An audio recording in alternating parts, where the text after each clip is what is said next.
welcome back to our final segment here with Christiane Buggs, Metro School Board Chair.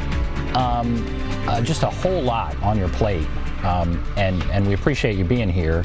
I'm going to go to a couple more calls. We have Jenny here on the line. Hello, Jenny. Yes, I didn't think my question was ever answered. I just don't know what the accountability is going to be once my child is in school and, how he's going to stay well. Okay, so your question is exactly what? What is the accountability? Like, who would be in trouble if your child is not? No, like who's in charge of making sure that everyone, teachers, staff, bus drivers, everyone who's in contact with my child, cafeteria worker, is COVID free, vaccinated or... All right. I thought the principal, but I'll let you answer that. So everybody that comes in contact, who is responsible?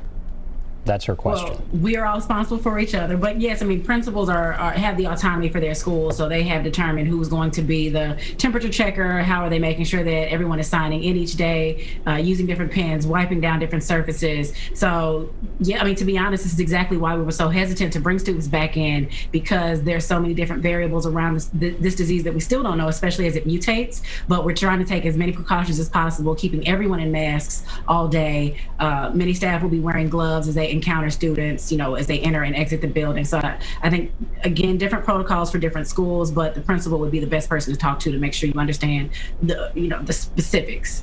And I don't know what you mean by responsible. We're all responsible. The principal is overseeing the protocols for each school, but yeah, that's where we are. Let's go to Tasha. Tasha, are you there? Yes. Go right ahead. What's on your mind?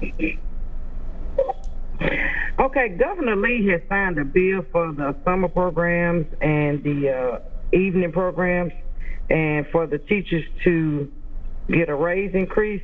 Are the bus drivers included in that? Yes, all educators are included in that. But this goes back to that BEP formula and that lawsuit that we're in the middle of, because the BEP formula does not account for all educators. So it does not necessarily account for all of our bus drivers or all of our other support staff. So where it was a 2% raise or a 2% increase in education funds that the governor was proposing, that 2% wouldn't relate to a true 2% per person increase in your check. Because again, the way it works, we have about 6,000 teachers, about 11,000 employees. The BEP formula might only account for about 8,000 of those. So it would spread that 2% increase amongst all 11,000 employees versus just the 8,000 that it accounts for. So just to be as fair as possible to make sure that everyone gets a portion, but it just doesn't end up being nearly as much or nearly enough. So what are you going to be watching here over the next couple of weeks as we transition back into school?